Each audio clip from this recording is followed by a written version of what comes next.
Jeremy Corbyn has dismissed the Queen's speech as threadbare, saying the government has apparently run out of ideas altogether.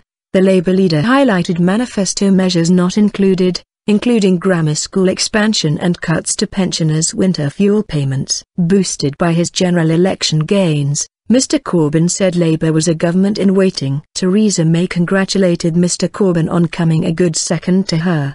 The Labour leader spoke as MPs began debating the Queen's speech, which was dominated by legislation needed for the UK's departure from the EU. Several key manifesto pledges have been dropped, with the Tories left without a majority since the general election.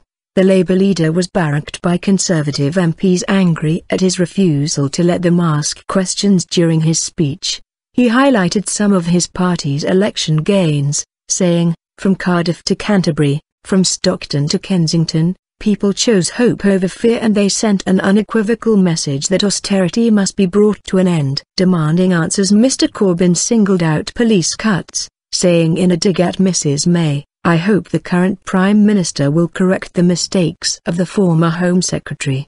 The Labour leader called for emergency funding to be made available for councils to check cladding and install sprinklers following the Grenfell Tower fire, which he described as a tragedy and an outrage. "Something has gone horrifically wrong," he said, adding that the North Kensington community were demanding answers and they are entitled to those answers.